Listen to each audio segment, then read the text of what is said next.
Assalamu alaikum. Welcome to YouTube Live, and today we are supposed to be discussing about why black youth come to Islam. And we're supposed to be having right now Dr. Abdul Haq Baker. I can't actually get through to him at the moment. The messages aren't going through. But anyway, hopefully he'll be joining us very soon, inshallah.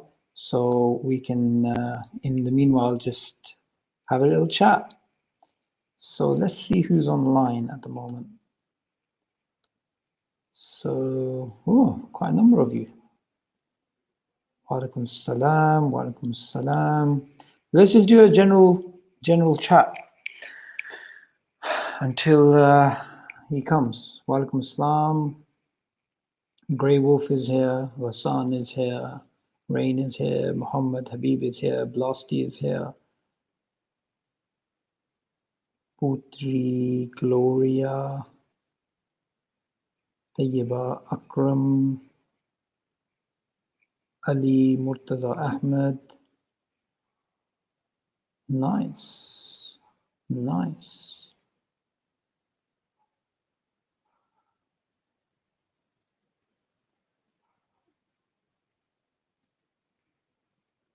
Khalid Yassin, I hope you're well. Yeah, I hope you're well too, bro. Funk Logic, Tariq, can't pronounce the surname, sounds Algerian. El Ilorat, from Paris, mashallah, Paris. Great. So let's just start off with some questions, guys. We've been doing live streams every day. How's everyone's lockdown? How's it going?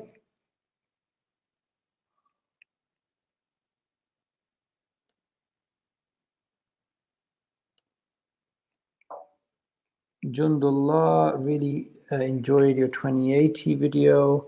Yeah, Jazakallah khair. I still need to send you a time to come live, by the way. I've just been so busy.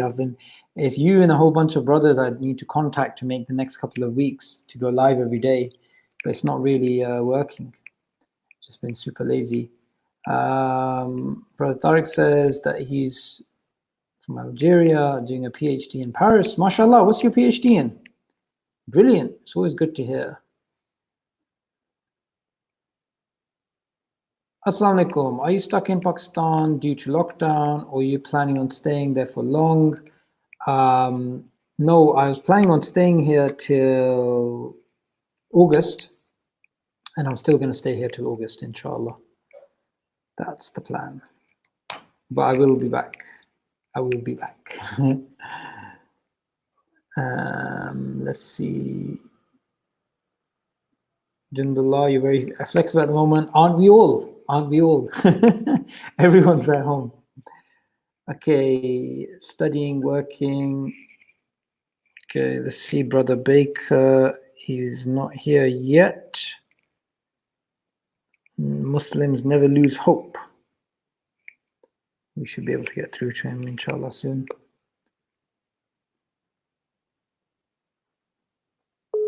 Do you think you can get Adnan Rashid on anytime soon? Or Muslim Bilal? I would love to get Muslim Bilal. I don't really know him. I mean, he's done some stuff with Ayura, but obviously that was very. When was that? That was quite some time ago as well. So yeah, I would love to have him if someone can. Oh, sorry. Contact him and just see what's going on. My PhD research is in hardware and software scheduling on complex architecture based on artificial intelligence application. Allahu Akbar. Just look at this comment, yeah? My PhD research is in the hardware and software scheduling on complex architecture based on artificial intelligence application. What I'd like to know is, why is there still hair on your head? Shouldn't you be screaming right now and just running around in an insane asylum? What is this? This just sounds so tough, man. I mean, yeah, man. May Allah be with you. That's a really hard PhD right there. Allah help you. All right. Who else is here?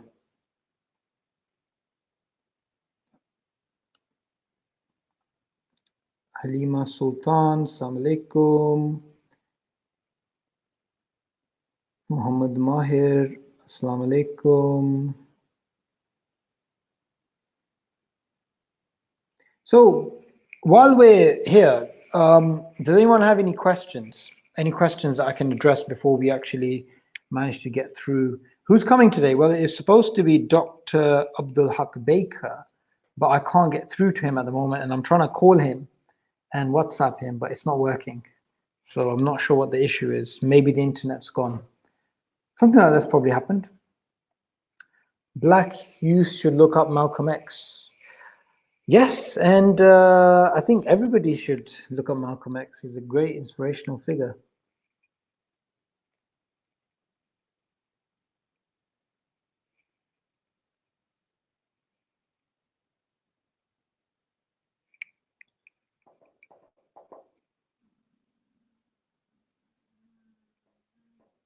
Doing a PhD can suck the life out of you. I feel for the brother. Absolutely, especially if you're doing a PhD, which is that tough. You know, some PhDs, and I want to ask this brother, what's his name, Tariq, yeah?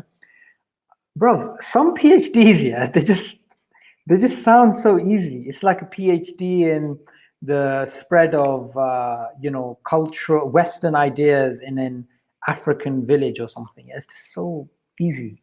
But then other PhDs are like yours. It's just like so difficult.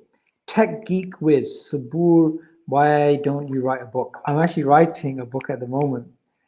And yeah, it's gonna take some time. It's gonna take some time. Somebody's asking, did I meet Richard Dawkins? Yes, I did, very briefly. Asked him a question, didn't really get a proper answer. But anyway, I got a picture with him, so that's good enough. That's good enough.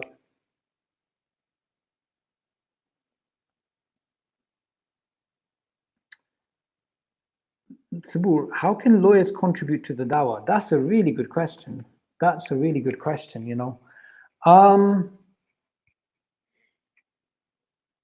So I have a friend who's a lawyer, he's a solicitor.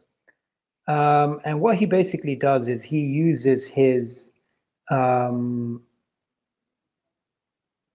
skills to help people in the dawah when they're dealing with legal issues. So somebody's visa has been rejected for a country, or someone's getting attacked by a newspaper, or these types of things. So definitely everybody can help in the dawah in whichever way. And even him, he has Muslims and non-Muslims that work in the same firm. He's very, through his manners, you know, made a lot of people are impressed by him. So yeah. Somebody said they're doing a PhD in business, right?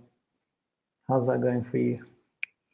Muhammad Mahir says he's doing a PhD in business. What does that mean? What type of PhD? I bet it's something like the sort of title we just heard from Tariq, some long-winded niche. How could you answer an atheist that asks, how could we be made of clay? Why would an atheist ask such a dumb question? At the end of the day, atheists do believe we're just made of inorganic stuff.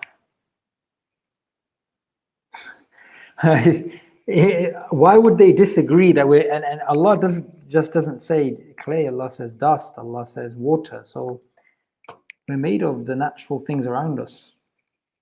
Why? I mean, atheists sometimes ask really dumb questions. They don't realize that. And plus, you know, I like to do this thing on atheists. Yeah, I want you guys to give me your thoughts on this.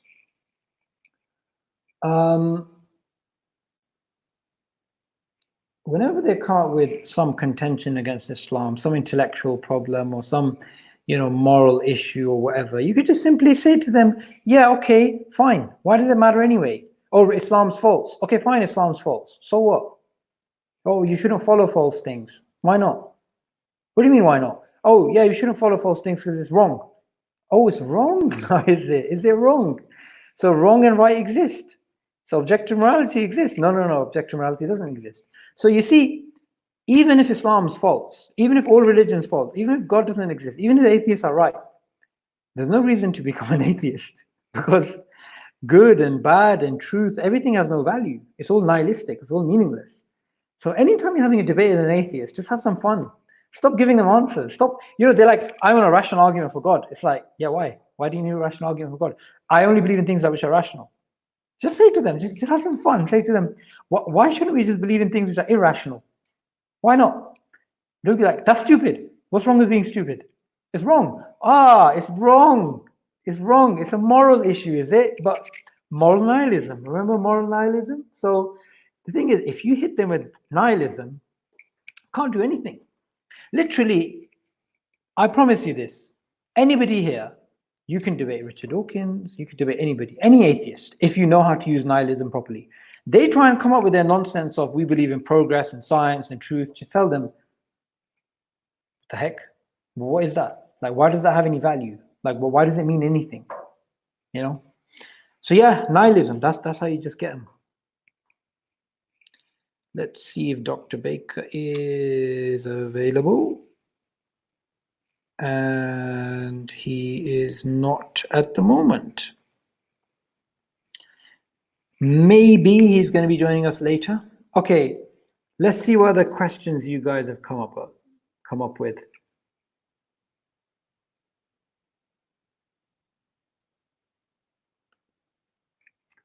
I saw an atheist call a show. An atheist asked, "How do you comfort a 4-year-old that's about her grandmother dying?" Yeah. I mean, yeah. It's difficult for an atheist to give any meaning to suffering. There is none.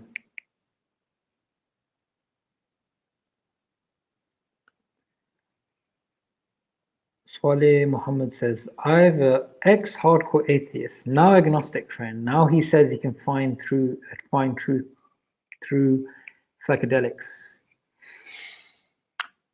How are you going to find truth? Okay, so let's imagine this, right? So you take psychedelics, you have some experience, you discover truth. Just like, don't get it. I really don't get it.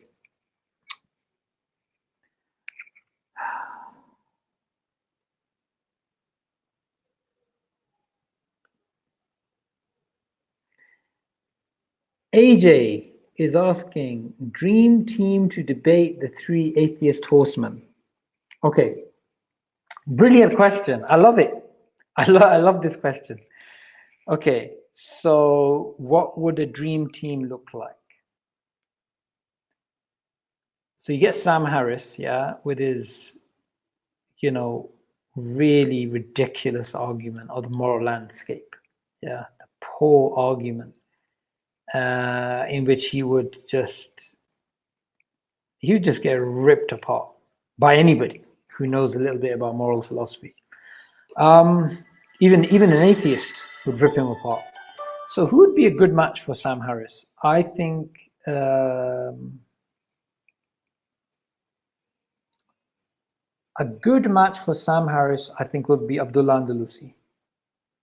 That's my thoughts. I think Abdullah Andalusi would give Sam Harris a really hard time and just nail him down and beat him. Okay, what about the other two? Richard Dawkins. Who would be great for refuting Richard Dawkins? I think Hamza Sotsi is for Richard Dawkins, because Dawkins is gonna, he's not just going to speak about biology, where he's not really. He's going to try and speak about morality and theology and these types of things. And Hamza would be, attacking him and stuff like this. Then Daniel Dennett, right? The fluffy old Santa, the Santa Claus of atheism. He's so cute. He's so cute. Who would have thought Santa would be so secular and, bitter? Who thought Santa was going to be so bitter and just bitchy? Like Daniel Dennett is just so not happy with his life. You know, Daniel Dennett, yeah, kind of reminds me of many years ago. I used to watch WWF, right? WWE, it's called now. They used to have this open casket match. Does anyone remember the open casket match from WWE, where you had this guy like there's a casket and you had to beat up the wrestler and to chuck him in? I mean, Daniel Dennett is so old. Yeah, it's like wrestling, and he's already in the casket, and it's just like, is it even worth it? What if during this debate the man just has a heart attack and drops or has a stroke? Sorry, I'm being cruel here, but come on, man. Like Daniel Dennett. Like, how is Daniel Dennett gonna? Would I like to debate Daniel Dennett? Would I be would I like to have the privilege of knowing that during the debate, my man had a stroke and fell down and started twitching? I don't know if I would like to do that. I'd get Adnan Rashid to do it. Adnan Rashid, yeah. Cebu wrestling referees. That's it. The referee's there. I'll just give him a drop kick. Even if he's in our favor, just give him a drop kick. That's it. That's what you got to do. Yeah, Undertaker. Yeah, Jundullah says Undertaker already hit his tombstone. The match is over. That's it. Yeah. Who would you choose between you and hijab to debate Matt Dillhunty? Hijab man. Like, you know, Matt Dillhunty, yeah, he's not like this atheist that you can be nice to, you can this and that. You're like Alex O'Connor, yeah. I actually like that guy. I think he's all right. Yeah, he's like, yeah, he's got issues and he sometimes, you know, like speaks way beyond what he knows, but he still, you know, there's some things about him you gotta like. Other things, of course, we don't like. He's an atheist. You know, he attacks Islam. So of course, not that part. But there's other parts where you're like, yeah, he's decent, yeah. But Matt Dillhunty, he's just like, you know, he's just like an angry old man living in his mom's basement that was let out after 10 years, and he just wants to vent. He just wants to vent, and he just wants to. And he's the type of guy, yeah, that you need somebody to hold him down and just rough him up. And I think Hijab would do a good job doing that. I think Hijab would do a good job doing that. Matt's he's really overrated. Yeah.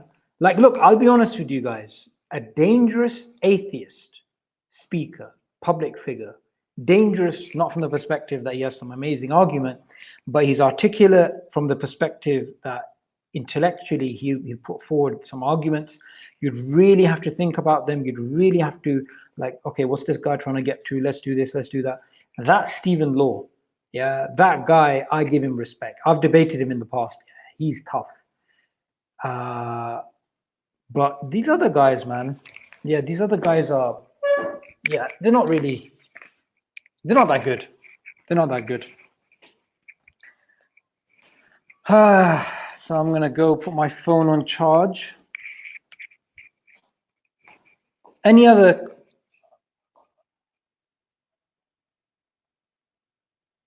Okay, let's see what other questions you have coming up. Your dream opponent for a debate. Dream opponent for a debate. Dream opponent for a debate.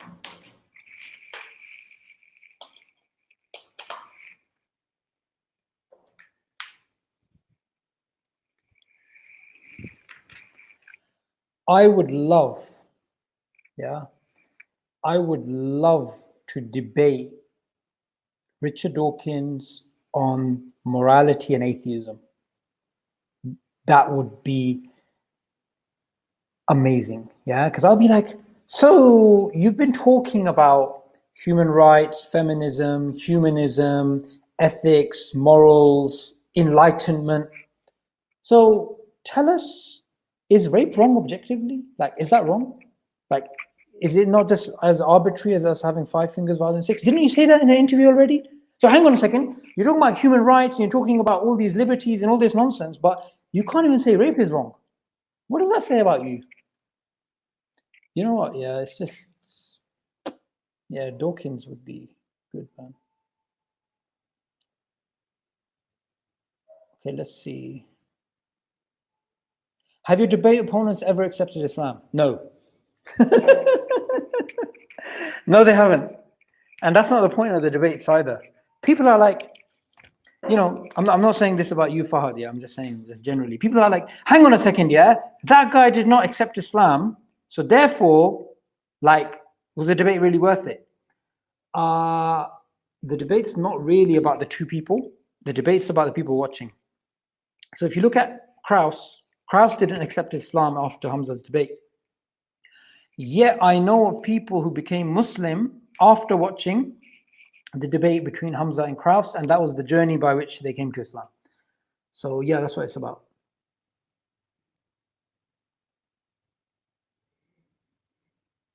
Brother Tariq says, I'm watching some videos of Imam Adnan Ibrahim. Why don't you take advantage and get in touch with him and give some conference together? Imam Adnan Ibrahim. Who's that? Adnan, well, it's not Adnan Rashid.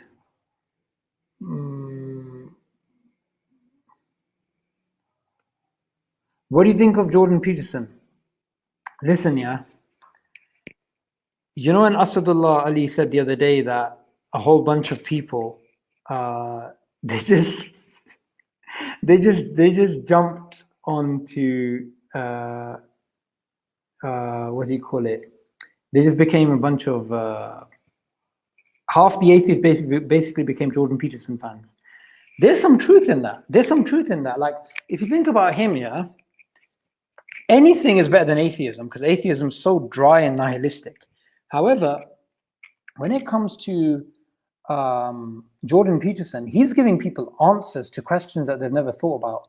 So a lot of people are going to be, you know, people are surprised why he's so popular. I'm not surprised at all because he's talking about nihilism. He's talking about life being meaningless. He's talking about all these things. I mean, if you really think about it, he's like the cure to Nietzsche's problems. Yeah, he's the cure to atheism and the implications of atheism. So people find his stuff really helpful, and why wouldn't they? Because if you really look at Jordan Peterson's stuff, his stuff is fundamentally based upon Christianity. So, you know, we do believe that obviously Christianity has some truth, right? We don't believe the Bible's completely wrong. We don't believe Christianity is totally wrong. We do believe there's remnants of truth in there. So absolutely. I mean, especially talking about purpose of life, meaning, these types of things. I think he's like, I think Jordan Peterson is amazing. Really love his work. People like to pick up on these small mistakes that he makes, like the lobster example, that he said this, but that's a naturalistic fallacy. And there's this small stuff. But if you look at overall what he's doing, amazing. Like, I don't see why people are so atheists hate him, but I don't know why, because I think he's doing a great job. All right, let's see if Imam Baker is back. Is he back? No, he is not back at the moment. Oh, well.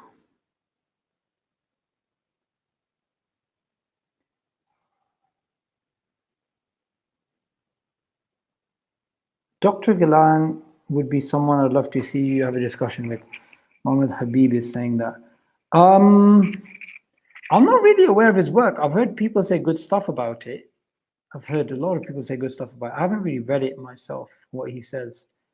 But I know that he's like very much respected by the brothers and stuff. So don't really know too much about him, but yeah, I'd like to learn. Can a jinn be an atheist? Yeah, I mean, there's Hindu jinns, Christian jinns, Hindu jinns, Christian jinns, Muslim jinns, Jewish jinns. All right, Ruki time, yeah? How many people have been involved in a live Ruqya session? Live Ruqya session. Go on, be honest. I want to see.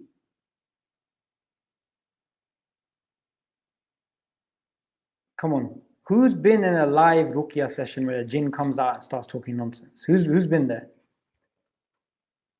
And I don't mean watching a YouTube video, yeah?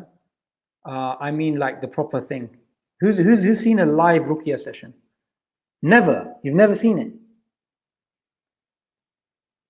You guys telling me you've never Ruqya session means, excuse me, come on, bro, man. Everybody knows what Ruqya is.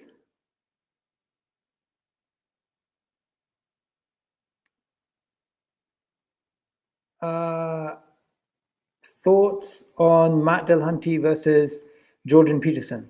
So here's a quick summary.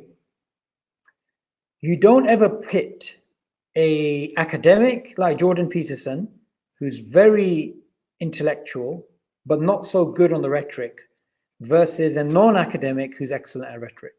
That's how I would describe Matt Delhunty. I mean, Matt Delhunty, I don't know what he was doing there, to be honest. This wasn't about him. Yeah, he's just a nobody academically, and he's having a discussion with Jordan Peterson. I mean, it's the dumbest lineup. It's like setting up Mike Tyson intellectually against a child. Yeah, it's so dumb. I don't know why Jordan Peterson agreed to have a discussion with him.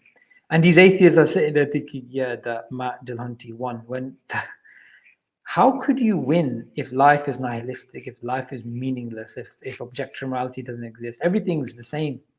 These atheists are so deluded. Anyway, yeah, I don't think Jordan Peterson should be spending his time on the likes of Matt Delhunty, to be honest. Jordan Peterson versus Stephen Law, yeah, that's something I'd like to see. I think he's very good. Praising Stephen Law a lot, but at the end of the day, the guy's good, man. Why wouldn't you praise somebody that's good? Someone's good, they're good. All righty. So let's see what other questions have come through.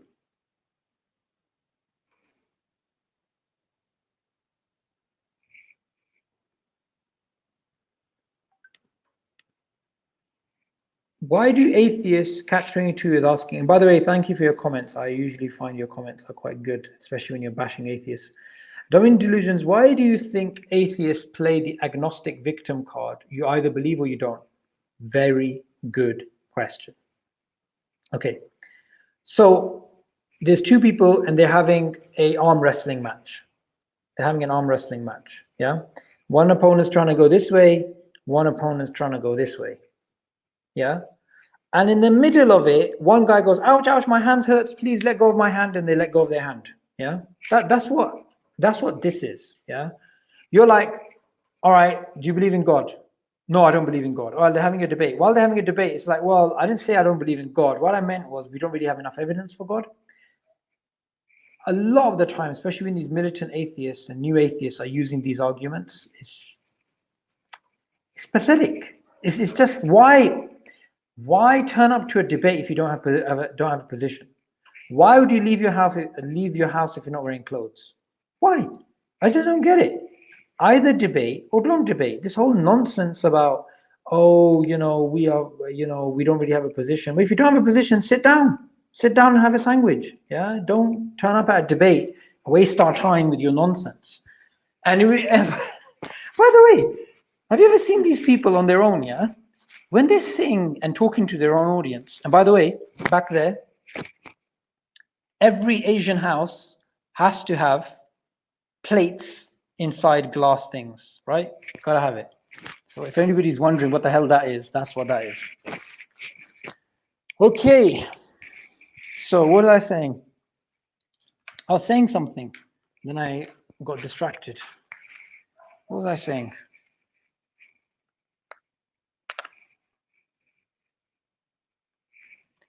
So Jundullah, yes, Jundullah. Yes, you said the right thing, right?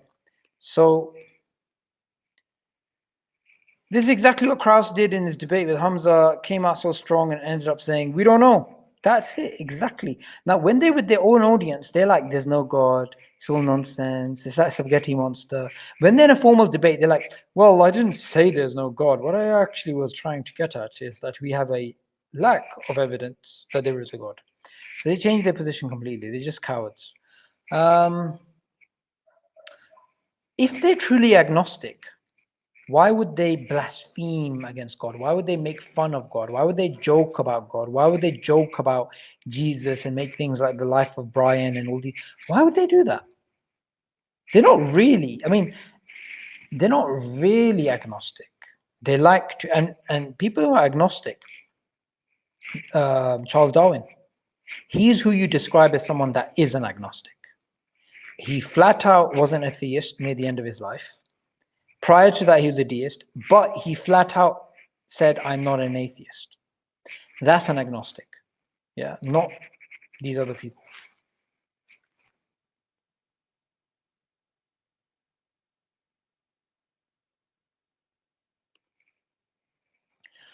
John DDOP, Darwinian delusions.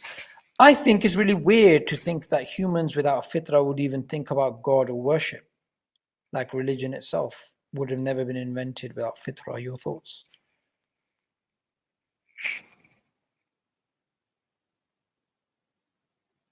You're definitely right. There's a truth in what you're saying, that human beings have this connection, this thirst, this want to try and connect with a higher being, with God, right?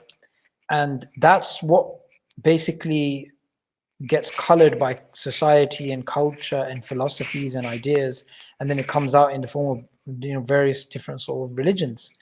But yeah, I mean, the instinct to worship God, why would we have that if we didn't have a fitra? That alone, not the other sort of religious aspects.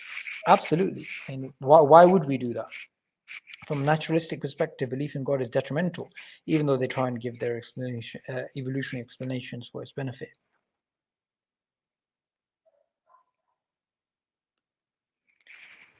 Are you familiar with Ray Comfort's work refuting Darwinism? Yes, I am. However, I don't really agree with him. And I don't agree with Harun Yahya either. They both fall for the same sort of mistake. You see, they're trying to give this perspective that Darwinian evolution is not science, right? Ray Comfort and Harun Yahya and some other people in North America, right? That's not true. It's not true. It is science. The problem is that they think calling it science means it's true. Right.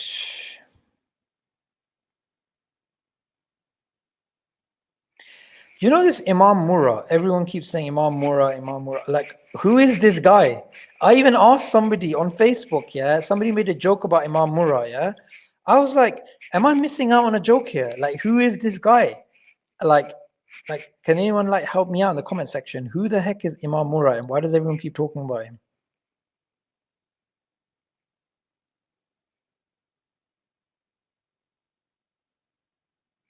Read Sahih ibn Murrah. Like, brothers, who is this guy that everybody's talking about? And like, I don't know about. Like, I want to know, who is this guy? Imam Murrah is a meme. Okay, it's a meme, so it's not a real person.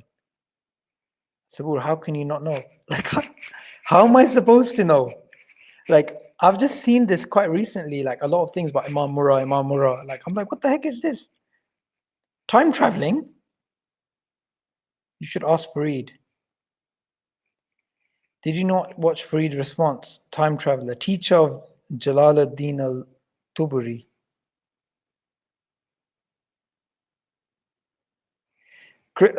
Okay, Christian Prince tried to quote from Islamic scripture he made up an Imam called Murrah. Okay, Imam Murrah is a Christian Prince joke. Want me to send you a link? Imam Murrah is a meme from Fareed Responses channel. Oh, Imam Murrah, okay. Most famous Hadith scholar ever. All right, I get it.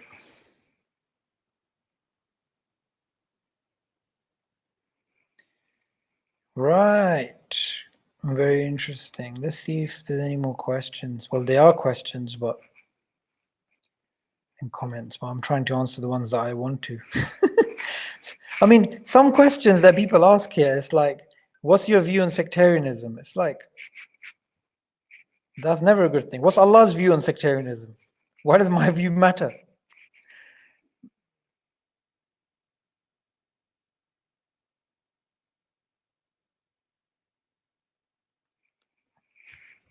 How did they get away with calling Darwinian evolution a fact? Okay, now here's where we need to be careful, guys, yeah?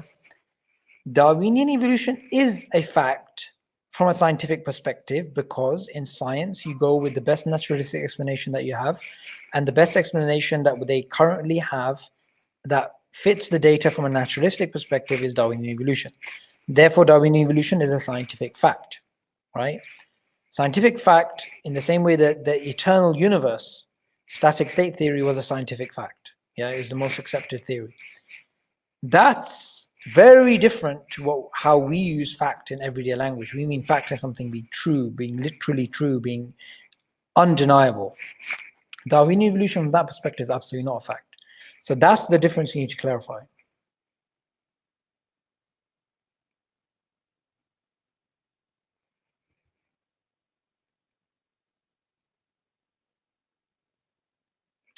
Watch Ancient Aliens from History TV 18, all the seasons. Okay. I don't know what that is.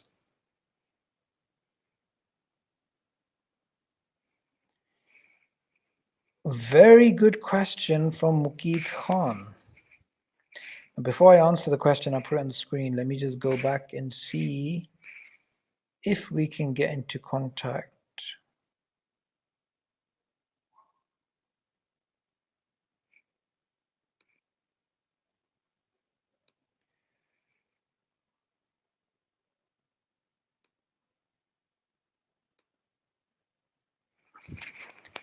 How to respond to not needing objective morality as instrumental utilitarian morality that humanists posit are good enough? The answer is in the question.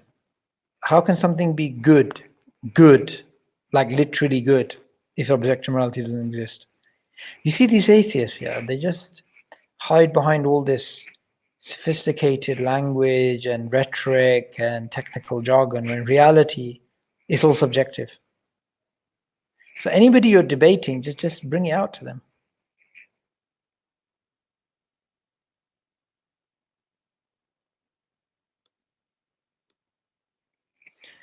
Jindal writes, it's universally understood how detrimental alcohol is to our health, yet alcoholism is still prevalent. That's why you have so many materialists. Absolutely. Materialism is detrimental. People are still materialists.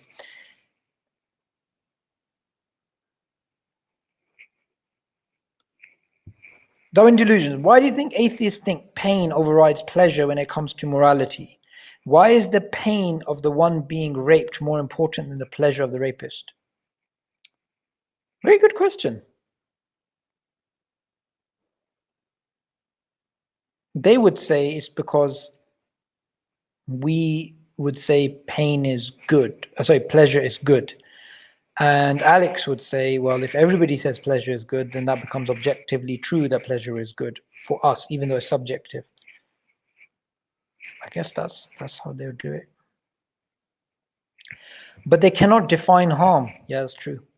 They can only say less pleasure. Allah is the only anchor for good and evil, which is why Allah is the only anchor for good and evil, which is why liberals would allow anything that doesn't cause harm. Yep.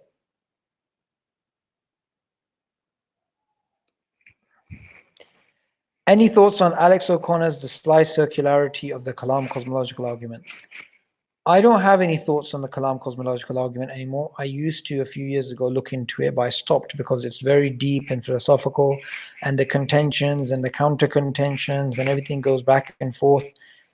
My advice to Alex would be, don't mess with too many topics at once. Yeah, he's taking on, he's reconstructing atheist morality. He's trying to take on the Kalam cosmological argument, which William Lane Craig, regardless of him being Christian and our differences with him and his anti-Islamic statements, which he has been making, I mean, the guy knows what he's doing. And, Alex just turns up and just tries to just challenge it.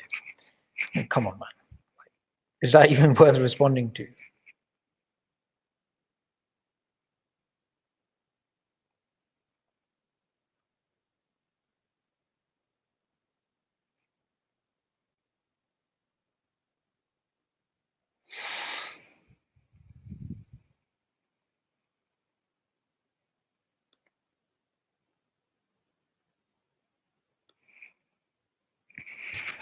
So many people don't actually care about the truth. They just want life to be easy. Absolutely true.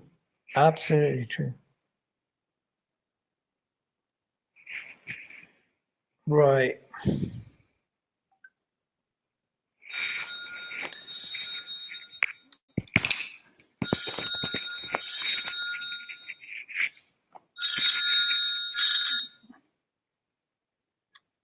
Sorry guys, just had a call. Ah.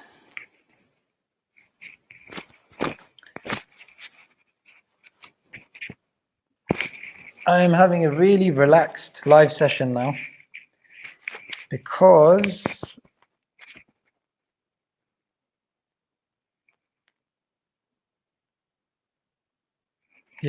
anyway.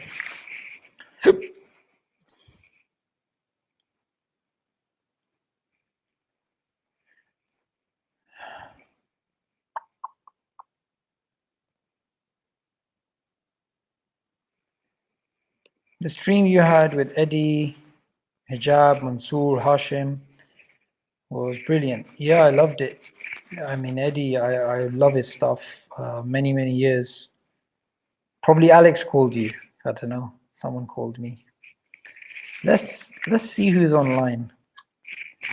Let's see who's online.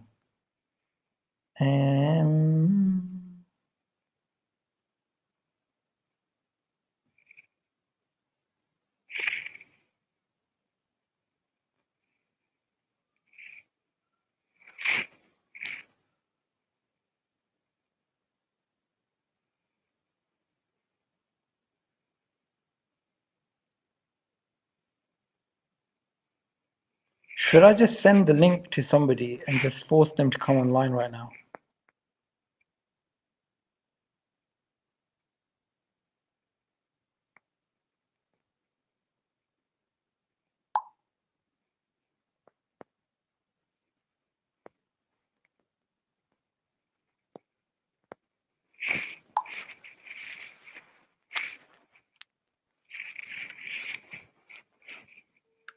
Let's see what the questions you have.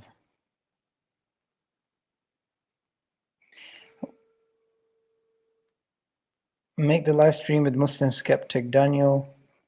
Assalamu alaikum. Yeah, cool. Come in. So,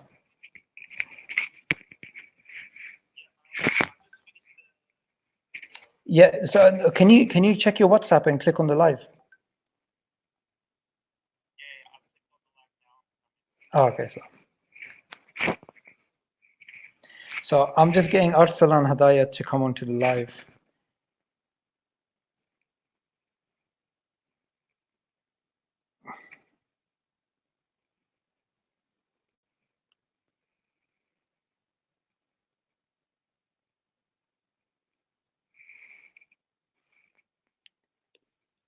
Assalamu alaikum. Alaikum assalam wa rahmatullah. Are we live at the moment? Yeah, we're live. Basically, what happened was I had a guest come. He was supposed to come today. Okay.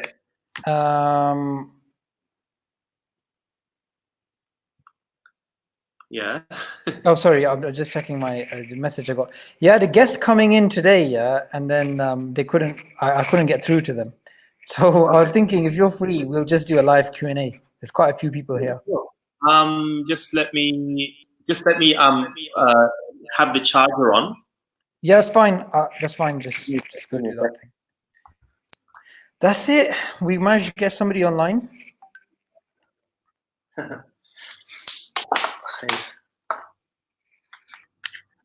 Okay, bismillah. Yeah.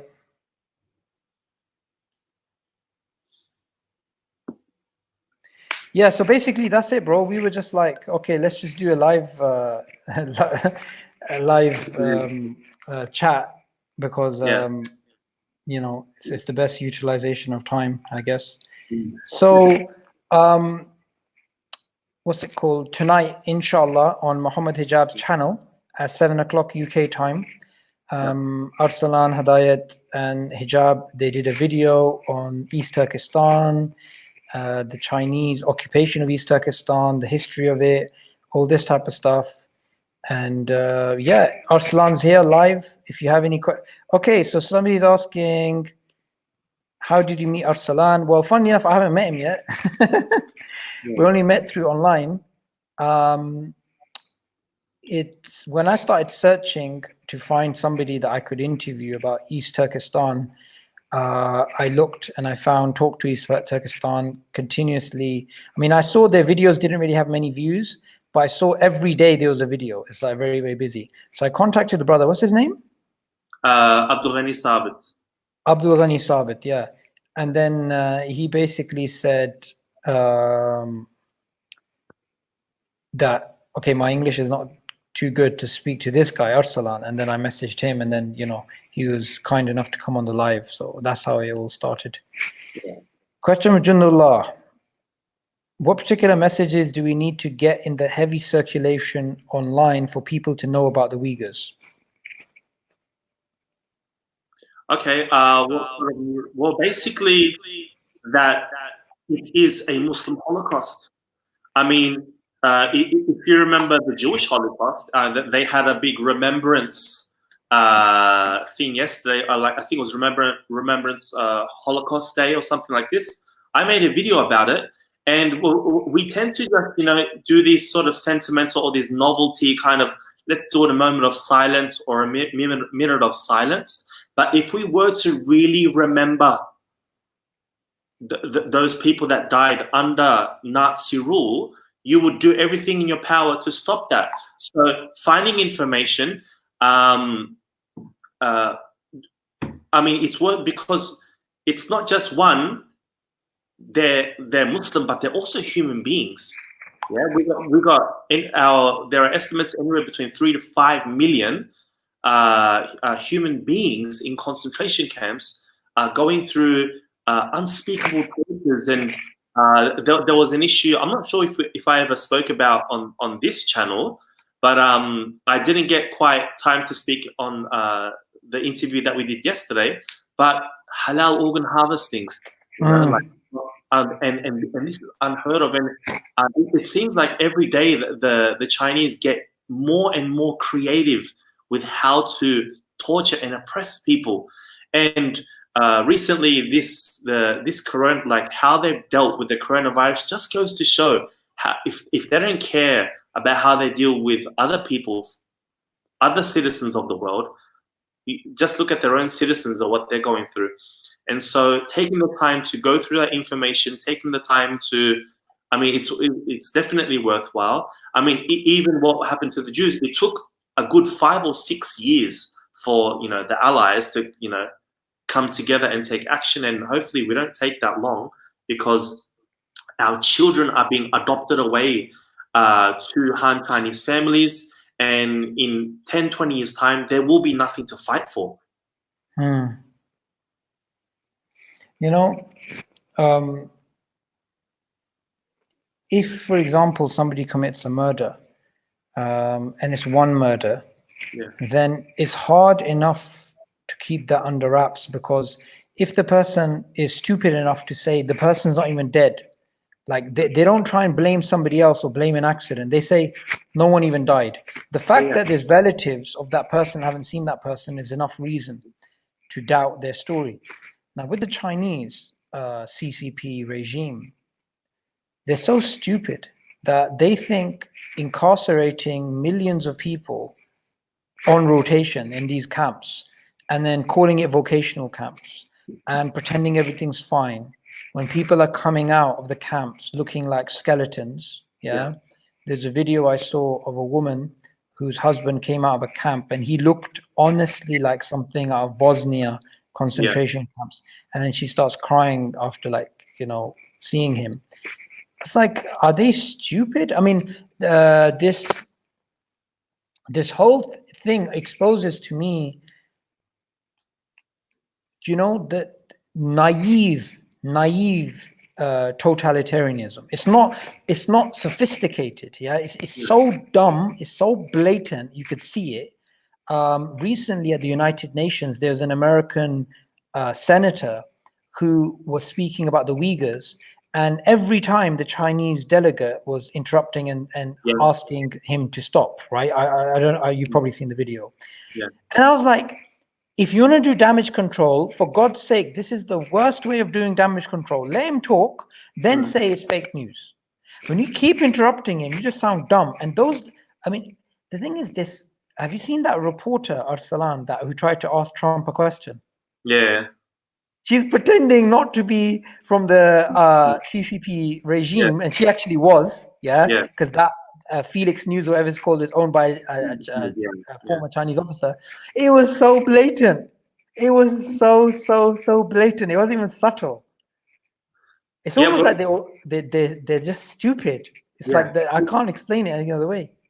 Yeah, what they're doing is dumb and ignorant, but you know how the way they were interrupting that guy in the UN? Yeah. That's part of the rules. Like, they are allowed to do that. Yeah. So they use these rules in the West to their advantage, okay? And we allow them to do that. It's just like we keep on talking about social media. So social media for their own citizens is not allowed, but they'll use it they'll use YouTube, Facebook, Twitter to their advantage, but they won't have their own citizens check it out. So we are letting them use it, but they have to it doesn't register with them that, you know, we're giving you a voice, as in the West, in the free world, is giving you a voice and reach. It's only fair that you do the same. But with regimes like this, it's not about fairness. It's about one way. It's my way or the highway. And we just continue to appease these bandits. They're bandits. Yeah, there's no other way. They are bandits, and I don't even call them a government. They're not. They're a regime. They're just. You know, it kind of reminds me of some Middle Eastern dictatorships who, when their authority was being questioned, they decided to do a referendum. And the referendum came out 99% in favor of the dictator, and then everybody was, and even the opposition guy who stood up, he was like, yeah, this guy, the president, is a great guy. I mean, it's so comical. And I swear the Chinese are just the same. It's even more crazy because according to the constitution of China, for example, freedom of religion is there. So they'll use that. They'll go, in Article 36 of our constitution, we allow people to practice their religion. And they'll put that to the world. They'll advertise that. And they'll go, people are allowed to create their own parties and, you know, be leaders of them. And it's there. And Chinese people have created political parties. But when, say, the BBC or The Guardian or whoever goes to interview them, the CCP block them, and you've seen especially BBC journalists being pushed around. Well, you've got this institution, but no one's allowed to see them, and they can't voice their concerns, and these guys disappear, of course. So yeah. I mean, look, something that gives me a lot of hope is because, you know, if I act in a certain way, you start reading from that what my personality is about. Yeah. So there's a famous Uyghur musician who the rumor was that he was dead. Yes. Right. And then the Chinese government made a video showing him that he's alive. Yeah. And then everybody started that movement, the Me Too Uyghur. Me Too Uyghur, right? Which you guys obviously were very instrumental in. Yeah. The thing is, I thought to myself, why would China put out that guy unless they really cared about the negativity that they were facing? Yeah.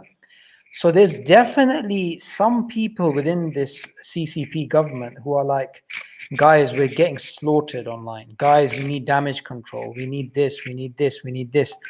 And their efforts are comical. I mean, you've seen where they try and take people to, you know, East Turkestan, and they're like, you know, praying and all this type of stuff. It's all fake. But anyway, clearly they feel threatened. If they feel threatened, that means there's something going on. Yeah. They know this is damaging them massively. So the issue with that singer that everyone thought had died. Yep. As you've seen in Twitter posts that the 50 Cent social media army go and attack you saying that you're fake news. Yeah. So what they wanted to do with that singer was to say that what Uyghurs are sharing are fake. And here's a perfect example. The Uyghurs said, this folk singer has died. Look, he's right here. So if this is a lie, the other things that they're sharing and talking about is also a lie. Also be lies. So this was a tactic that they failed on. Well, at first it did make us look bad, and then we said, and he was the first concentration camp detainee that they put on live, and so we were thrilled. We're like, wow, if you can show him, why don't you show us our relatives? And therefore, that's how you had the Me Too Uyghur campaign, meaning me too. I've got relatives in the camps too. Please show them to us. That was the gist of the social media campaign. Yeah, I don't think. I mean, short-term wise, getting the news wrong, right? It's fine. Everybody gets it wrong. Yeah. But what it did for me is when I looked at him, obviously the news that was coming out that he was dead it was completely wrong. Yeah. However, I think by Chinese letting him come on the camera, they did something worse. Yeah. So you call this in military strategy terms a Pyrrhic victory. Yeah. It's like you win, but you win on such a small point that you give away too much of your cards. Yeah. Yeah. So as soon as I saw the video, I didn't think about the Uyghurs were wrong or the activists were wrong. Of course, you think, okay, the news is wrong. Look at the state of the guy. Yeah. He looks traumatized. Yeah. He actually just looks like there's somebody just behind the camera who's got like an electric rod. Yeah. And I was thinking to myself, how stupid is this government? They basically put on the guy, at least make him look happy, get him to walk around. In fact, you know what they could have done is they could have released him and let him go around his house and eat food, and he'd be like, yeah, I'm at home, I'm fine. Well, they did do that like months later. Oh, they did. There was a Turkish delegation, but they were from the Socialist Party of Turkey. They visited the folks and they interviewed him. Oh, look, he's at home and he's enjoying himself. Very pro-Chinese Socialist Party there. I can't believe those organizations still exist. Yeah. Yes. We have some questions here from people. Sure. Right? So, is Arsalan Uyghur? Yes. Simple answer. Another question, which was really good. Sorry? I'm the son of Adam. Yeah, that's it. Another question which is really good is, how many Uyghurs have managed to make hijrah? Oh, we guesstimate anywhere between. We do have lots in Kazakhstan. That's the largest population. I would say anywhere between 1 to 2 million, perhaps 3 million, but around 1 or 2 million over the last since Chinese occupation. But if you're talking recently, like in the last 20 years, not many, maybe 100,000, if that. Okay. So overall, how many Uyghurs, in terms of percentage-wise, are outside? Would you say 5%, 10%? No, because our population is what we think around 30, anywhere between 30 and 40 million. So what? But the thing is that the Uyghurs that left since the Chinese occupation have sort of lost their Uyghurness, that they've say married with other cultures, and I wouldn't even say 1%, not even 1%. If you're talking about the ones that, for example, are affected by, and they still have like relatives and cousins and things like this, they're not even 1%. It's not like Syria or Afghanistan or Iraq or these other nations where they flooded the borders, in the millions. This has never happened because that region is surrounded by some of the highest mountains in the world. And if you look at the Guinness Book of Records, geographically, we are the furthest away from open water. It's in the Guinness Book Book of Records. You can check this out. So that these are the many things that make it very difficult. And you might think, oh, why don't they just hop over the border? Well, all those Central Asian countries are bought off, and they'll just sell you right back. In fact, and this is important to understand, that Kazakh citizens of Kazakhstan who had relatives or whatnot, and the Chinese government managed to basically grab them and put them in the camps. They weren't let out, and they were actually there's a woman, I was watching her story. She was basically told, you're Uyghur, you're not Kazakh, and you had to stay here. They eventually let her out. So somebody said, please don't generalize in totality, Brother Sabur. Yes, the regime, but not all Chinese. Look, brother, don't be naive. Yes, this is very important for you to understand. This isn't a time of nuance that, the whole Chinese population's, all for human rights and it's all great and fantastic. And it's just answer that question. Let me just add something here. Right. The Chinese CCP regime is using tiger chairs, electrical things, and those things have limited effect. The major weapon it's using is Han Chinese to come in, rape Uyghur women, forced marriages, take over their land, take over their jobs, use them as a plantation, the same thing that was being done by the British against the Irish, by sending in English people. So, sometimes we Muslims can be very naive, don't judge me, all people are good. No, you have to understand this, my brother. There is a huge guilt. And in fact, I know of this directly, where Chinese people have been asked, what do you think about the Uyghur situation? And they've said, well, you got to kill a few chickens to scare the monkeys. So sorry to cut you off, Arsalan, but I'm not saying we all hate all Chinese people. What I'm saying is we shouldn't be naive about this. This is like, they are tools for the regime. So basically, even if you were to say forgive the Chinese in China, okay, and that they are also brainwashed and they only have one source of news. Well, what about the Chinese all over the world? The Chinese in the United States, Australia, Canada, people who have grown up or lived at least half of their lives outside in the free world.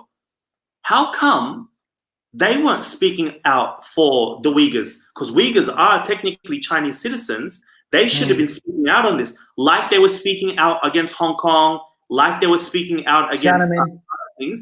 But why aren't, and they're only speaking out against Trump when he uses the term Chinese virus, like this PC sort of act when people are dying. So I don't find, and I am generalizing, obviously you can't say a whole race of people are evil, but mostly, yes. And this is not a racist statement. This is true. This is from my own observation. Look, this is extremely important to understand, that the naivety in our current discourse, which is kind of like that. I can say this with hand on heart.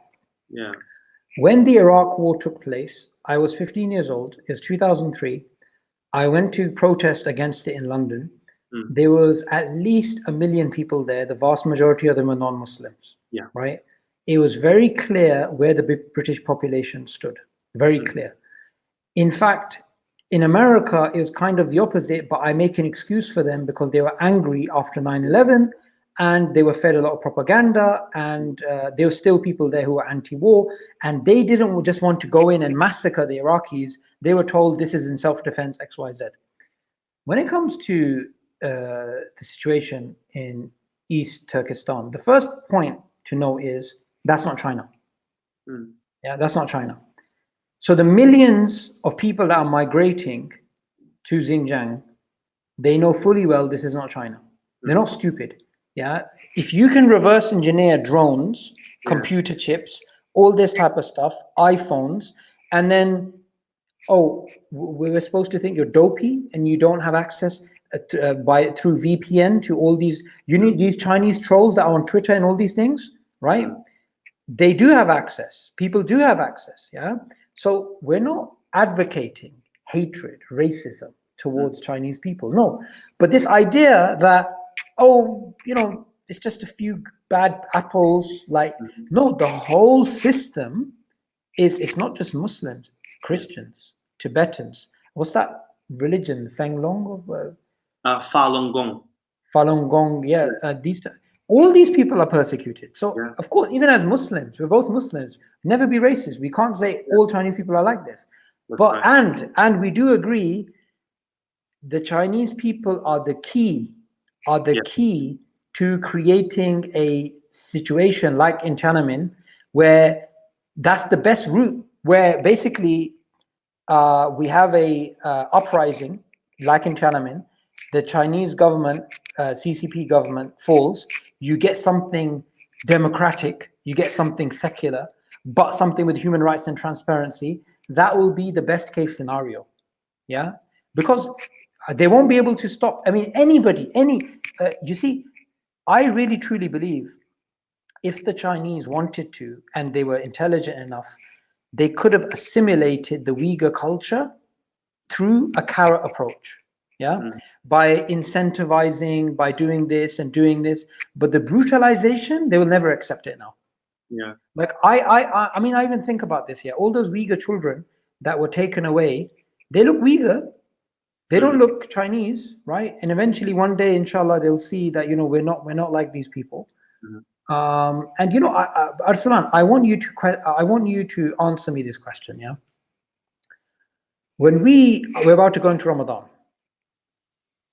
when I say you, I'm talking about just generally us, right? When you are talking about a political issue, right? An issue which affects the ummah, about the Uyghurs, or about some other aspect, right, of the ummah, some issue. You get brothers, you get sisters who say, Akhi, that's politics. We need to focus on the Quran and Sunnah. We just need to do our ibadat. We just need to read this and that, morning, evening du'as. I never got this. Yeah. Like they don't see crying out for your brothers and sisters as ibadah, but reading your morning, evening du'as, that's about ibadah. Anything political, anything that has to do with the real world, that's not ibadah. Like, am I the only one who thinks this is like batshit crazy? There's no other way of putting it, yeah? Well, the thing is, what are our Muslim brothers and sisters saying? Stick to Quran and Sunnah. What is the Sunnah? Have you actually read the Seerah? Have you actually read the life of the Prophet ﷺ? The various political issues, the contracts that he went through. The Prophet ﷺ was a politician. Yeah. Oh no, kufr. No, he was a politician. Amongst other things, a father, a statesman, many things. So politics is part of our game. But obviously, we're not going to say, we're part of the Muslim Brotherhood or anything. It's nothing to do with that. The Prophet ﷺ and the Sahaba, in their own right, were politicians. So, what about when the Ummah is one body, and when one part of your body is hurt, then your whole body hurts? What does this mean? The Uyghurs are a part of this Ummah, but when you grow up and then you start to realize that this dream of like the Ummah and everyone, like there is one woman who is oppressed in a faraway land, and the Sultan sends 70,000 black and white horses. Those days are like gone. But we have it. We have Islam, but we are not living it enough. As you mentioned, it's meant to be a real world thing. And I'll say this: every tweet or everything that you share about not just Islam but atrocities happening to your brothers and sisters, and not even just Muslims, human beings, inshallah, you'll get reward. This is part of your ibadat.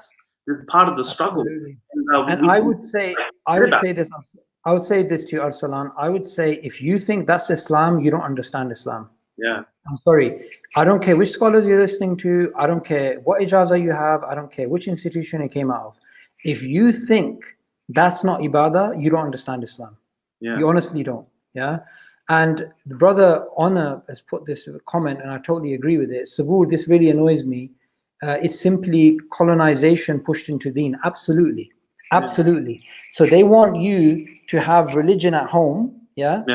And anything, akhi, don't be political, akhi. No, akhi, don't be political. Just stick to, just reading the Quran, and it's fitna outside, and, just relax. And anything else that's happening in the world, Netflix, some new drama, or these people are, everything's fine, everything's good. But as soon as you're saying something positive, yeah? And now, here's the thing which I don't really get. Muslims do not realize the power that we have. Yeah. I want to give you one example. Now, Arsalan, I don't need to convince you of this, but I want to give you this example, yeah?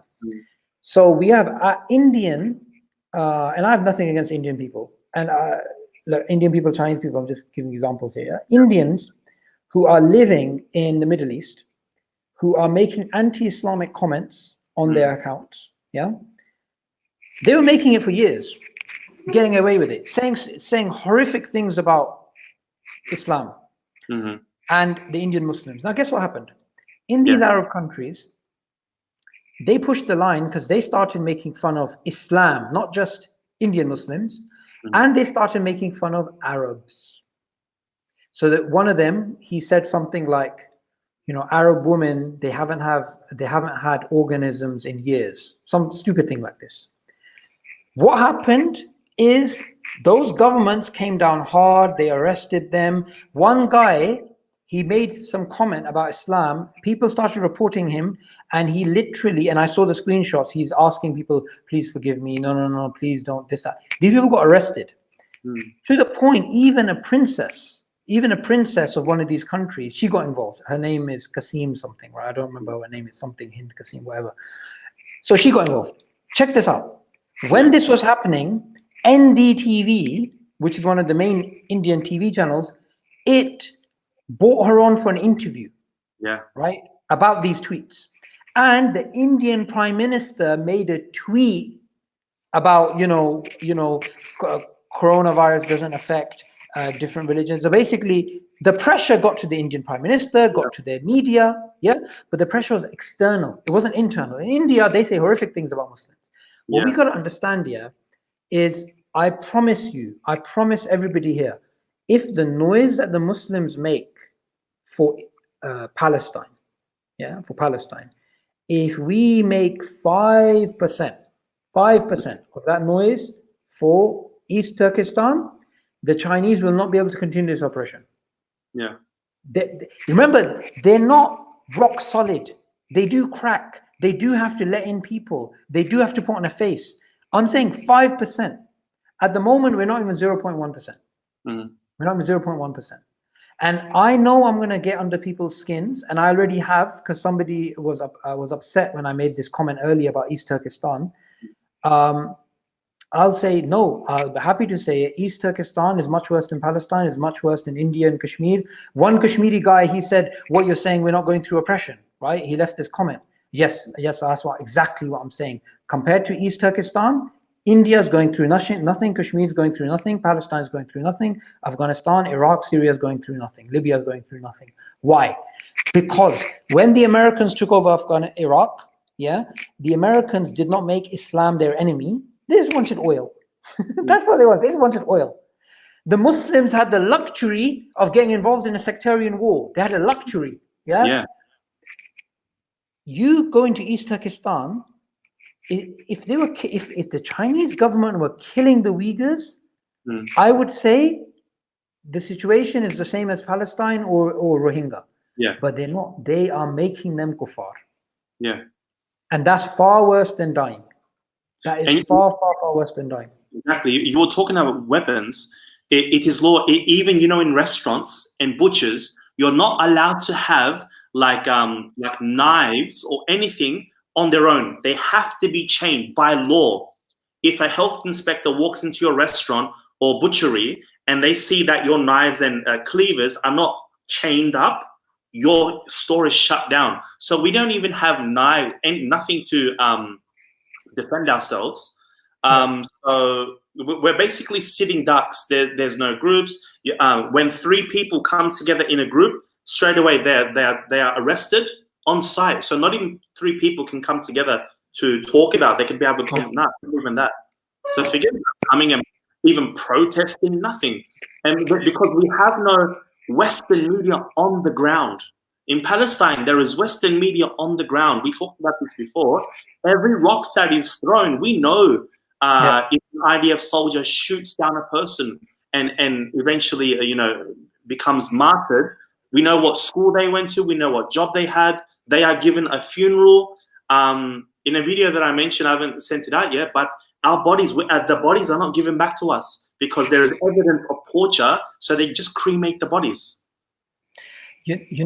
Absolutely, absolutely. And I really love what Brother Muhammad Habib said. He said, bruv, I can attest to the fact the Uyghurs are going through far, far more problems than Palestine, and I am from there.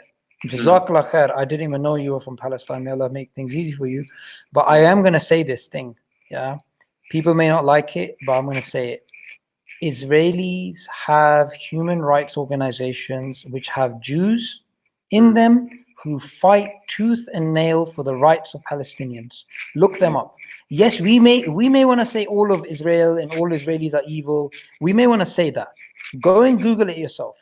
You have Israelis who are fighting tooth and nail for the rights of the Palestinians. They do exist. Fair enough, majority in Israel, you have people who don't like Palestinians and Arabs. But you have this. And exposure has been done by former IDF soldiers coming out and saying what I did was unethical. Yeah. Right? Tell me of one organization, Chinese organization in China standing up for the rights of the Uyghurs. Or outside of China. Yeah. None. In fact, here's the point. If we apply the criteria of selective outrage, and we basically break it, so it's not selective outrage, and we look at things objectively, I don't even think anybody would be talking about Palestine right now. Yeah. Because Palestine is a serious issue because of the Holy Land, but it's status quo. It's status quo. Yeah, it's not like the Azan is banned, the Quran is banned, Islam is being attacked. If anything, the environment's created that Israel doesn't want bad media. They're very scared of bad media. That's why they hold back. They hold back. They hold back. So absolutely, and Jazakallah khair, Muhammad Habib, for that. And even for years, I was donating. I had my own child in Palestine. I was giving money so that they could study through an organization. I was able to do that. There is no organization in the ground that's going to take your money and hand out blankets or feed. There is no outside organization. You could do that in Syria, parts of Syria, in Palestine, in Rohingya on the border. You could do these things, but no way in East Turkestan. And what about Guantanamo? We talked about this last time. Guantanamo is much better because Guantanamo, they're giving halal food to the detainees. They were allowed to pray, fast, read Quran, become Hafiz, learn Arabic, give dawah to American soldiers, and they took Shahada and became Muslim. That's heaven. Guantanamo Bay, wallahi, is heaven. Absolutely. When we look at a particular situation, the normal attitude is, why isn't anyone doing anything? Why isn't anyone doing anything? That's a standard reaction. Why isn't anyone doing anything? Brothers and sisters, chances are by this time next year, some of the people watching this channel may not be alive, I may not be alive. Allah's not going to say, why did you not take an action? Oh, sorry, Allah's not going to say, sorry, I know you didn't take action because other people didn't take action. Allah's going to be like, why didn't you take action? And I think personally, a part of this is that Muslims sometimes care about our own communities.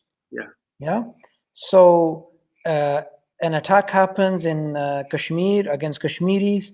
Pakistanis and Indians and Bangladeshis come together because ethnically we're very similar. Same with Palestine, same with Libya, same with Turkey, and same with these things. That's one of the reasons why I think East Turkestan is brushed aside. Because, they look kind of Central Asian, even I was disgusted at this. I was disgusted at, there was some well-known Islamic personality who brazenly said, oh yeah, half those people, they're kuffar anyway. Mm-hmm. Yeah. I don't want to mention that guy's name, yeah, but bruv, like, is he on crack or something? Yeah. Like, anybody would know that's nonsense. Yeah. Anybody would know. For example, I'm not an expert. I'm not an expert in Uyghur history, but I know enough to know that the Turkic people have been Muslim since the Battle of Talis during the time of the Abbasids. This is well known. Yeah. This is well known that region became, and there was the Tang dynasty at the time. Those Turkic groups, they became Muslim, and funnily enough, an influence on them becoming Muslim is also Sunni Iranian missionaries. Yeah, I mean, this is not deep history. This is basic stuff. Now I was thinking to myself, why would somebody like that come up with a statement like that? Because I look at people's intentions, right? I don't know their intentions, but I look at what is the motivation. And the thing is, a lot of governments, they want to make China happy, and they want the Muslims not to criticize China. So the good thing to do is to get somebody, a puppet guy, to go ahead, a little puppet, and he'll go and say these stupid type of things. He'll either say, Akhi, let's not talk about politics, or he'll say, half of them are kuffar anyway, or I heard recently people saying, oh yeah, they're Ashari or they're Moturidi. It's a childish arguments, stupidity. But us Muslims, we fall for it. We fall for it, and we really can't afford this anymore. Yeah, exactly. And about that guy, what had happened was our brother Abdul Ghani Sabit, who runs I saw that with me, he made a 30-second video reciting ayat and hadith, and it was eventually shared on Al Jazeera, and it went viral on that. And the guy eventually did get back to us, apologized. Brother, I genuinely didn't know. But it just goes to show that the Chinese got to him, feeding him wrong information, and this is what happens. And it really is David and Goliath. So the Goliath is China, and we've really got no strength. But in the end, who wins? David wins, inshallah ta'ala. So every little bit counts. I mean, it may be little, but it does throw them off. Yeah. I've been reading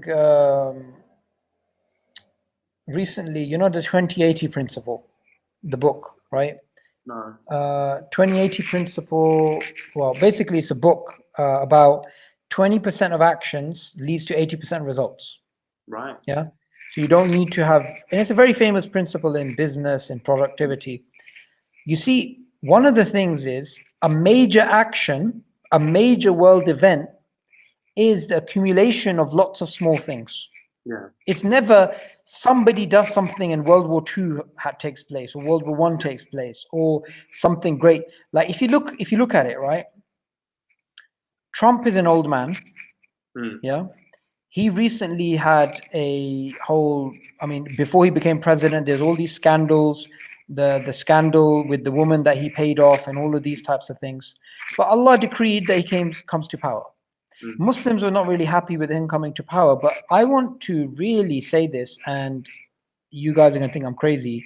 He is a blessing. Yeah. Why is he a blessing?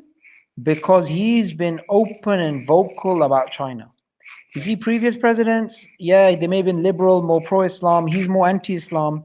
But overall, he is the one who had the guts to stand up and basically say, right, we're not putting up with their trade tactics. They're stealing our products. They're reverse engineering them. They're stealing our companies.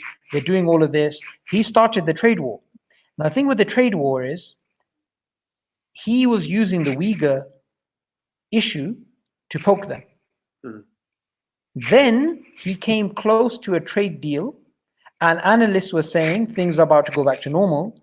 And then the coronavirus came, and now things will never go back to normal. Yeah. Analysts are saying it's not possible now. Yeah. Because the American administration, they have 2-3 faces. Trump may change his mind about China. a new liberal government may come, and they may be like, okay, let's be nice to China. But the Chinese, the amount of insult they've taken in this, they're not going to like they're just going to treat America as a hostile now. Yeah, I agree. I mean, we just hope, honestly, we hope he wins, because we're scared if the Liberals win, then we're gone, because history tells us that they will side with China in one way or another. Yeah. I do have this. I mean, I watch China Uncensored a lot. I'm sure you do too, right? Yeah. And recently on China, and the guy is brilliant. I sent him an email, by the way. Yeah, I'm only saying this to encourage others, but I'm a patron to China Uncensored, so I get access to all of their back end stuff. Yeah. And he's been speaking out against this government for I think 7 years now. So long, yeah. Yeah, and now, mashallah, he's on like 1.2. I don't know how many subscribers, over 1 million subscribers, maybe. I don't know. In the beginning, he wasn't really that popular, yeah, but he really took off. So what it is that if you look at his channel and his movement and what he did, maybe a few years ago, the Chinese government were just like, oh, just some guy, whatever. Yeah. Now he's a real threat. Because he's got this platform, he's speaking, he's doing this type of thing. Why shouldn't we think that we'll be able to have a platform like that?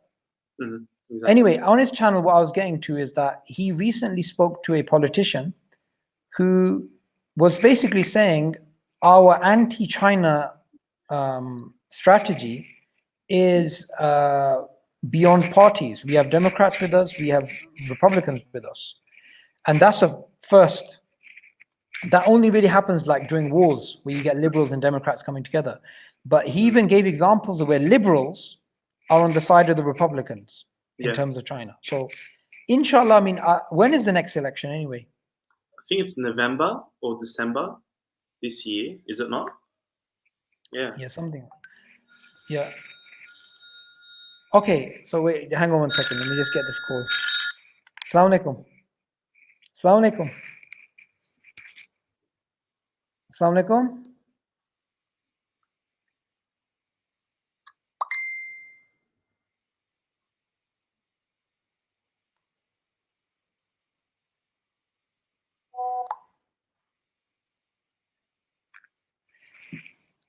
Yeah, so that's basically it. Yeah. I truly, I mean, I'm hopeful. I'm hopeful of the whole situation. I don't think it will be a bad thing. Yeah. Any more questions? No, that's it, man. Are there any more questions? I think there should be. I'm going to put myself on mute and you keep talking about East Turkestan because I need to chat to the brother who just messaged me.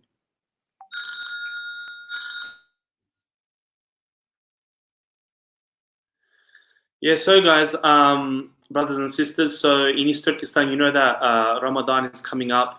Obviously, just like every year, that the Uyghurs will not be able to fast, and they will be tested on the street. They'll be forced to drink water. The kids in schools they'll literally be handing out free food and drink to students, just so they test them, and the children would have to eat. Otherwise, they'll go, why aren't you eating? Is there something wrong? Are you sick? Are you fasting? And the Chinese know. And you will see a lot more videos coming out, like beer drinking competitions and eating competitions. And they specifically have these competitions during the month of Ramadan. It's basically to embarrass, to shame Muslims, and to show the world, look at the level that we are able to oppress you guys, and you guys aren't able to do anything. And this is real. And again, I've said this has been reported, and you can check this out. And so we want you to, and think about it, like Allah is always testing us. When the COVID-19, we're depressed, we're upset, we cannot go to the mosque, or we are not going to be able to have those big iftars together. Brother, you'll still be able to read Quran, you'll still be able to do your Taraweeh at home, you'll still have iftar with your family, you'll still be able to listen to all the different sohbahs and Islamic conversations, dialogues on YouTube, and this does not exist. Quite the opposite.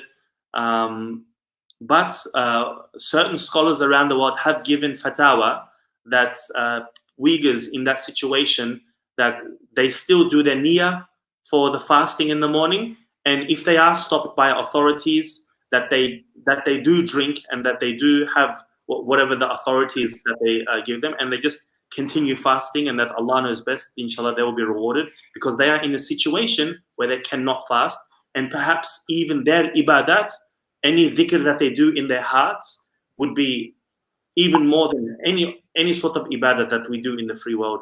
Then Allah knows best, basically.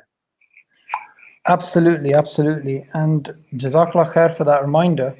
I'm not on mute anymore. Sorry, the brother who I was supposed to go live with, he just called me now, and there was a mix-up with the time.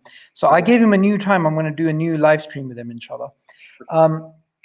But look, sometimes I feel like this, that Muslims get very impatient. So, you know, we're kind of like children from the perspective that we get a new toy, we start sharing it, we lose interest, and we stop.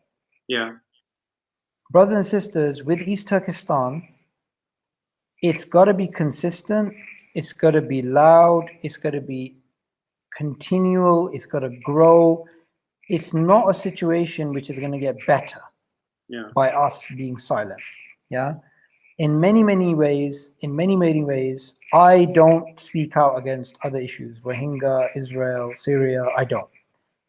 Few reasons. One of them being primarily there are so many people already making noise about it, and there are people helping. Turkey is helping the Syrians. Bangladesh is helping the Rohingya. To what extent there's international? Every single conflict you give me, I will give you international organizations which are there, and I'll give you international press that is there, and I will show you that to a larger or lesser extent there is some form of freedom of religion there. These three things do not exist in East Turkestan. That's why we have to just be vocal about it. And if you know of anybody from a journalistic background who's interested in the Uyghur issue, just contact Arsalan. I would even suggest people here who write blogs. You know, blogs do damage. You have to understand that we want to make it financially unfeasible for the 50-cent army. You know, like Arsalan was telling me yesterday that that's what eggs him on when they attack him. Exactly. And there are not people get angry when they get hate comments like, stop hating on me, but that I'm the opposite. Like I feed off that, and that keeps because if I was doing something wrong, or if I wasn't or what do we say, like hitting the nail on the head, then I wouldn't be attacked, or you wouldn't be attacked, and no one would care. But because they take their time out to leave a comment or make a video or make a thread about you, that means you're onto something. Absolutely. What's Arsalan's YouTube? I do have a YouTube channel, but I haven't posted anything. It's Arslan Live. I was hoping to start, say, like live chats and like do like shows, but I've only got like a laptop, and I need money basically to set up like a proper studio thing. But yeah, I've got like one video talking about Arslan Live and to do like live shows, but technically I'm not set up for that. I do have one. I've got like 100 subscribers, but I haven't got anything on it. So Yahya Ali, may Allah bless you. You've said, I'm going to see if we can get a protest in Toronto using ICNA. Exactly, bro. Bro, you know, I honestly, sometimes I think to myself, how many opportunities in my life did I lose because I didn't initiate? You know, like a lot of people, they may be thinking, why is there no Uyghur protest in my city? Why don't you set it up? Like this brother, just set it up. It's not rocket science. Can I assume that most of your listeners are Muslim? Almost 95%. 95%, yeah? Okay. There is a guy in the UK. I forget his last name. His name is Andrew. He's an Orthodox Jew, right? Yeah. Yeah, He do you come know to this? Speaker's Corner. Is he from Speaker's Corner? No, he's come to Speaker's Corner. Yeah, and he's literally got a sign, one man show. It says 3 million Uyghur Muslims in concentration camps, and he stands in front of the Chinese embassy in London Every day. every day. I'm not sure if he's doing it right now, but he was all over the news a few months ago, or it was every weekend or something. And he's an Orthodox Jew, one man sitting in front of the Chinese embassy doing this. And I sometimes say, like, we Muslims should be ashamed. Yeah. SubhanAllah. So Yahya Ali, Darwin, I think getting awareness among Ummah first is important. Arsalan should come to Reviving Islamic Spirit 2020. This is a yearly conference that happens. Yeah, I've heard of yeah. So listen, Yahya, if you know anybody there, if you know any, any contacts, because remember, it's all about personal relationships. Yeah. Get into contact with Arsalan using his Twitter handle at Arsalan_Hidayat. And I've put his description in my previous videos as well. This is how things happen. They all happen through personal links. You know, they say the 6 degrees of difference. Yeah, from 6, you know, every other person from 6 other people.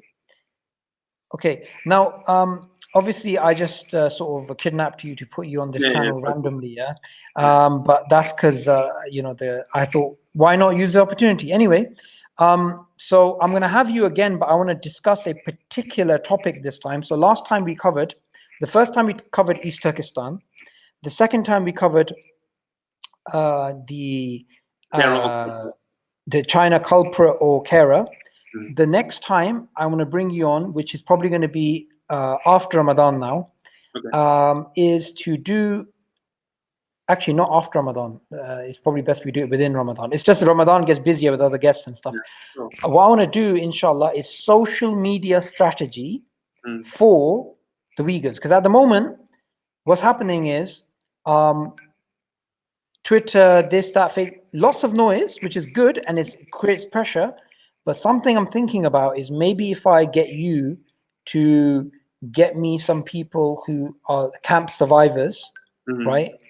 And who are willing to do a live stream. I don't think that's ever been done before, and I think honestly that's gonna make the Chinese quake in their boots. If I'm not wrong, from my understanding, hundreds, if not thousands, of people have left the camps after a year or two, and now they're in hiding in Europe and other places. I wouldn't say that many actually got out. Hundreds of thousands have left, but still within East Turkestan. I'm not sure of the exact amount of people, former detainees, that have left, but really the ones that have spoken out openly, most of them are in Kazakhstan.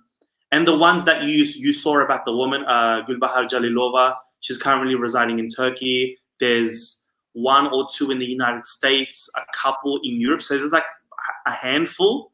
I've got their details. And we can, inshallah, I can translate because their English is not to par. I mean, we could do a 3-way thing, me, you, and them, and we could also do it on other people's channels. Because at the end of the day, this is it. Like, put it this way: when you start off a new project and you are trying to build up subscribers and trying to do this stuff, you go through this sort of curve. So you grow slowly, then you sort of get in a bit of an exponential thing, which is what happened with China Uncensored. Like 7 years ago, no one cared about an American just cussing the Chinese government. No one cared. Today, he's hot. Like everybody's after him and stuff like this, right? So the same thing. And if we can get 5, 6, 7, 8, 10 of these stories, put them online, right?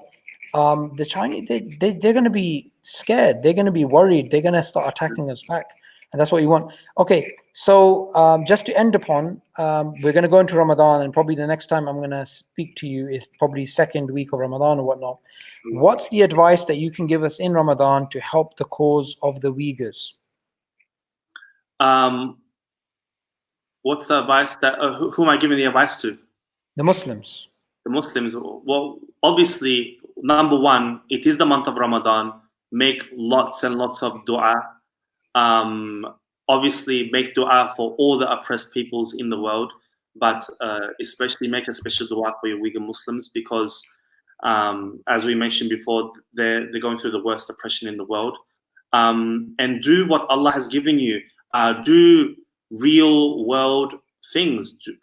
Take action. Yes. And you know, even the ajr that you get during the month of Ramadan is far more than any other day during the year. And so get involved in, don't say, oh, it's politics, it's not part of Islam. The Sunnah, if you look at, again, I'll repeat, the Seerah itself, full of politics. And so, yeah, just take action, use the tools that have been given to you. As I mentioned before, that the social media apps like Facebook, Twitter, Instagram, all these things are banned in China. Yeah. Why are they banned? Because that's where China loses face. So this weapon, this social media weapon, it's huge. Even though we go, oh, it's just an app and I flick through. No, China hates this. And Allah will reward you on the day of judgment for everything that you did. And Allah doesn't ask of things that you cannot do. But if you're not doing things that you have the capability of, but you just thought someone else would do it, or what's the point? I mean, every little bit counts. Absolutely. Yeah. And I love the fact that you use the word real world. Yeah. Because it's not just about Allah in the Quran has revealed to us this beautiful Quran that we recite, that has this amazing sound. Yeah. The verses of the Quran, they are about oppression, they're about justice, they're about speaking the truth, they're about brotherhood, they're about upholding the mizan. It's not just that you read these and you're like, okay, that's a nice sound. I mean, every person is going to be in tune with the Quran in the month. And I want you to especially think of Surah Buruj, which is about what? This is about Muslims who are being oppressed, and they're being dug, they're being put into this pit of fire, and then the disbelievers are watching them, and then Allah basically says, that they think Allah doesn't see, but Allah sees. When we look at that and we read that beautiful surah, we should be thinking about the Uyghurs. We should be thinking about East Turkestan. We shouldn't just be like, oh, that's an interesting historical event. Allah did not send down the Quran as a history book. Allah sent down the Quran so that when we see in the real world what the Quran is telling us about, our actions are in line with what the Quran is telling us. And people have to be asking themselves, I'm sure most of your listeners are in the West, Pakistani Muslims, Indian Muslims, Palestinian Muslims, all sorts of Arab Muslims. And brothers and sisters, in your home country, Muslims are going through, there is some sort of oppression going on in each and every Muslim country. Yes. And Allah has saved you and your family by the qadr of Allah. You're living in a free Western country, and He has given you the tools. Allah has put you in that position. What are you going to do? Because Allah could have easily made you be living under the Modi regime, or living under Bashar al-Assad, living under Israeli Zionism. Allah could have put you in that situation, but He chose not you. That means there's a reason why you are where you are, and it doesn't come cheap. It doesn't come free. There is a price to pay, and if the price is just spending 5-10 minutes, 10-20 minutes on social media, or if you do have connections with certain organizations, and maybe you have an uncle that's higher up in ICNA or these organizations, or Numan Ali Khan, or you know what I mean? Like, you do your part, and get it out there, because there's a price to pay for your condition. Yeah, absolutely. And I love the fact that you mentioned that Allah could have put us in those positions. Yeah. And comfort is a blessing we will be asked about. Yeah. Allah is going to say, you were comfortable in your house eating your iftar, afterwards watching whatever program on Islam or whatever, and here you have people who literally could not do anything. I mean, I absolutely, I mean, it's something which, if we truly were Muslims, and I am not a true Muslim, but if we were truly Muslims, we shouldn't be able to go to sleep at night, wallahi. Yeah. Like, we should not be able to go to sleep at night. Okay, I wanted to end it. Sorry to take so much of your time, Arsalan, but one last question's come here, but I think it's very important. How can we give our zakat to the brothers, the Uyghurs? So, as I mentioned before, you cannot help the Uyghurs in East Turkestan. If you really want to help Uyghurs and send you charity, there is a GoFundMe, or there are various charities that you can send to help the Uyghurs in Turkey. That's the best that you can do. And I'll send a link, say, to Brother Sabur, and he'll kind of share it within his network. But yes, not in East Turkestan. That's impossible, and it's illegal as well. And if somehow you could get your money there, you would be putting those people in danger. Okay. So, good. Yeah, only good. people Okay. you can help. Okay, good. So I just spoke to Muhammad Hijab. He's going to put out a video with Arsalan tomorrow. He couldn't do it today, but the video is ready, inshallah. So tomorrow, watch out for an interview on Muhammad Hijab's channel between Arsalan and what's it called, Muhammad Hijab, and also, inshallah, a video that's going to be coming out on Ali Dawa's channel. And may Allah bless these brothers for using their platform for such khair. And they're doing this out of the love of the Muslims that all of us have to have. I mean, if you cannot be a true Muslim until you love for others what you love for yourself. Jazakallah khair, Arsalan, for joining us live, impromptu. And may Allah bless you and your family, and inshallah we'll be seeing you soon. Wa iyyakum.